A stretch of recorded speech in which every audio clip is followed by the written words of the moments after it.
Hi, my name is Mae Cannon. I'm the Executive Director of Churches for Middle East Peace, and you're joining us on the very last day of our Pilgrimage to Peace tour with Daoud Nassar and the Tent of Nations. We wanted to take a few minutes to let you know what we're up to and to introduce you to some of the people who are supporting us on this tour. So this is Emily and Ralph. They're driving us from one site to another in North Carolina. We're on the road, and we're eager to let people know about what's happening in Israel-Palestine. This is Nicole. She's our tour coordinator, and there's Daoud. You'll get to hear from him in a few minutes. Our Pilgrimage to Peace tours are domestic awareness tours that are seeking to educate American Christians about what's happening specifically in Israel-Palestine, but also in the broader Middle East. So our goal is to educate while also elevating the voices of those who are committed to peace and justice, and then mobilizing people to advocate. So for all of you who go to the Holy Land and travel on trips to the region, let us know. Sign up for our newsletter. Get involved in our advocacy efforts. Come to Washington, D.C., and we'll send you to Capitol Hill. So we're glad you're with us, and we want you to hear a little bit more from Daoud Nassar and what's happening at the Tent of Nations. So this is Daoud Nassar. Hello, Daoud. Hello, how are you? Good. So tell us, so you lead a farm and have 100 acres in Bethlehem. Tell us a little bit about your ministry. Well, first of all, it's good to be here, and I'm glad that we are doing what we are doing, especially in educating and raising awareness. We have a story that is connected with land that belongs to my family since 1916. It's a family farm located southwest of Bethlehem, and the land is being in the family since 100 years, more than 100 years. Since my grandfather bought it in 1916.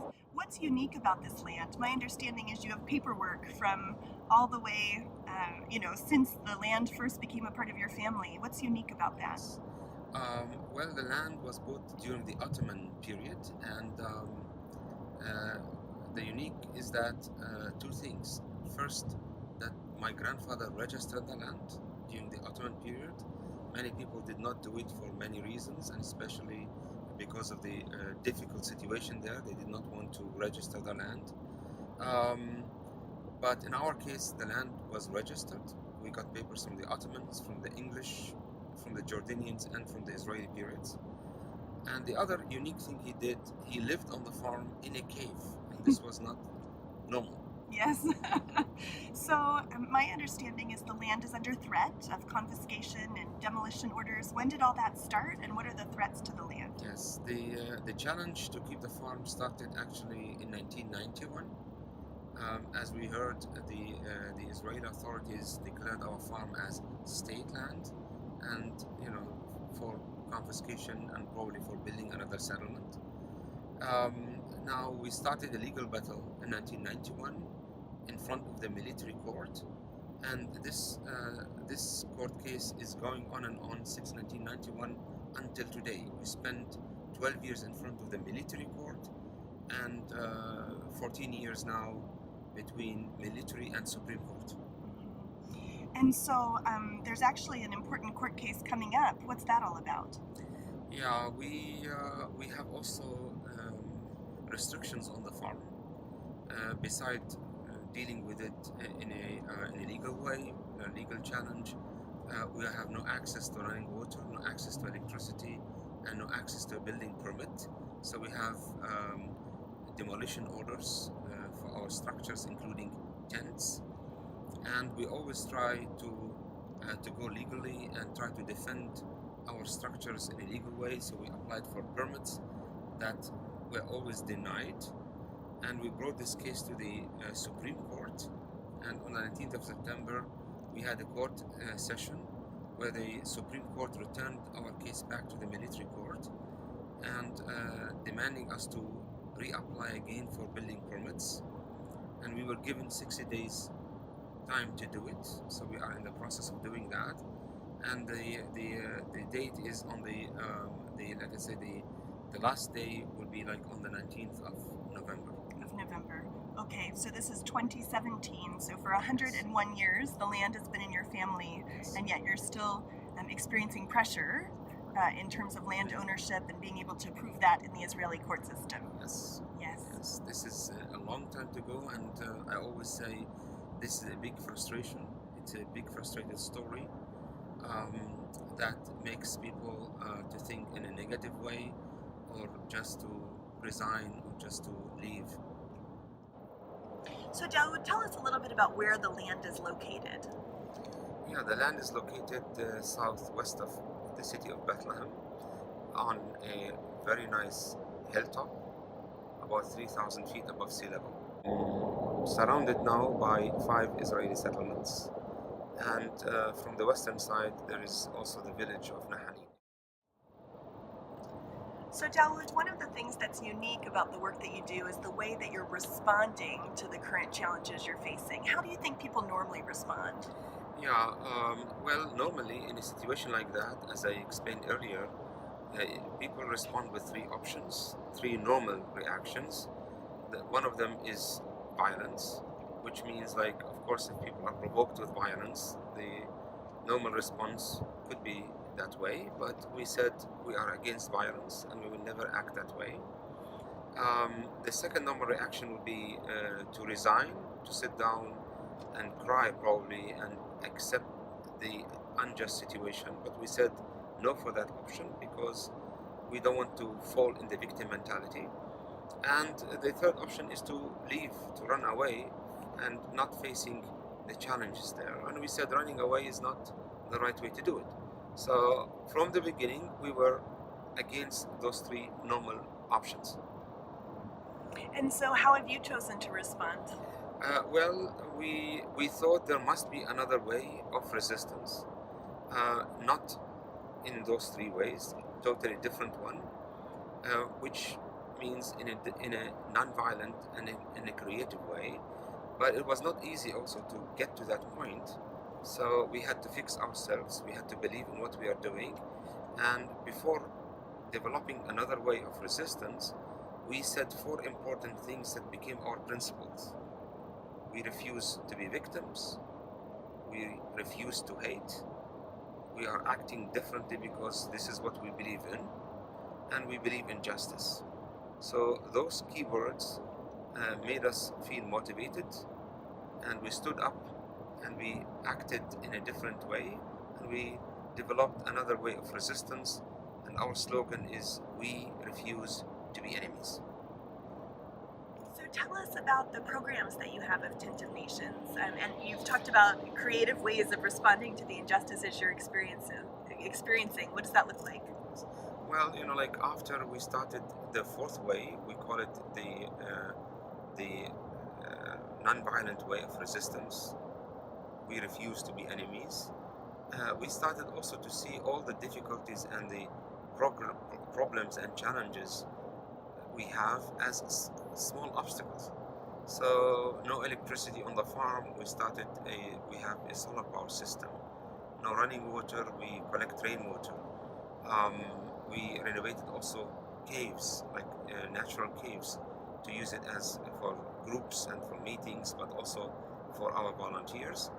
And we started also to run different programs and activities. And the main idea is like to bring people together and to send them back home with a message of hope in a difficult context. So we do a tree planting campaign every year. We invite people to sponsor and plant trees. We do children's summer camp activities for children from Bethlehem area, and the idea is to motivate those children and to bring hope to their life, and especially they're growing in a difficult political context. We have Women Empowerment Project in the Palestinian village, run by Jihan, my wife, and it's also about empowerment. Adding to all of that, we have harvest camps. So in June, it is the apricot harvest, July, the almond, the grapes in August, the figs in September, and in October, we have the olive harvest. So we have always international presence of volunteers and guests who are coming to be part of what we are doing. One of the things I've learned traveling with you on this tour is that it took you years before you ever got a volunteer. What difference do volunteers make in your ministry? It's a big difference, actually, because since we started to have international presence of volunteers, and it was starting 2002, we don't have any attacks from settlers. On the other hand, is you feel like in a difficult situation, you are able to help people because the volunteers and the guest groups that are coming to visit our farm, they go back home motivated, and this is our message because we want the people to go back home and be part of what we are doing, but also be peacemakers in their own communities and churches. So how can people watching offer support? How can they get involved and support Tent of Nations and your work? Yeah, they can, there are different ways. They can come and see. They can be part of what we are doing. They can contact organizations that show them, what to do. They can come and volunteer. So there are different ways, and also like to be engaged in their communities here. And there are many ways that you will be talking about. Tell us just a little bit about Friends of Tent of Nations and what that organization does. We started in the year 2007 a Friends of Tent of Nations group called Fortuna, Friends of Tent of Nations North America. And this is the supporting group of Tent of Nations. So they do some work here, like advocacy work. They organize speaking tours, and they also support the work we are doing financially. So we are grateful for this group, grateful for everyone that is trying to be engaged and make a difference. So this tour, this Pilgrimage to Peace tour, has been with Churches for Middle East Peace. The tour's almost come to an end. How are you feeling? What are your thoughts about our time together? Do you think that our purposes were forwarded, as a result of our travels? Well, first of all, it is a very big encouragement for me, and I want to thank you so much for that. Because as I maybe said before, it is easy to get frustrated in a situation there, and it's easy, to feel lonely. But with what we've done today and in the last 10 days, traveling together and meeting people and see how people are involved and how people are standing behind us, supporting us with their prayers, I am going back very encouraged. And thank you so much for what we are doing. So you've heard a little bit from Daoud Nassar. We'd encourage you to support the Tent of Nations. As he said, go and visit, work on his farm. Be prepared that if you go to work on his farm, he absolutely will put you to work. So go and see. And then our encouragement would be, come here and tell. There's so much work for us to do here in the United States to talk about what it means to be a support to Christians in the region, but to Palestinians working for peace, to Israelis who are working for peace as well. So we're seeking to address humanitarian concerns, we're seeking to address some of the realities of the occupation, and certainly human rights concerns as well. So our encouragement is go to the Holy Land and then come back to the U.S. and start groups in your churches where you can watch films and study and learn, continue to partner with organizations that are on the ground, that are actively working toward peace, and then we'd encourage you to join us at Churches for Middle East Peace and come to Washington, D.C., and we'll introduce you to your elected officials in the hopes that our U.S. policies could be more holistic towards Israel, Palestine, and the broader Middle East. So thanks for joining us for Pilgrimage to Peace.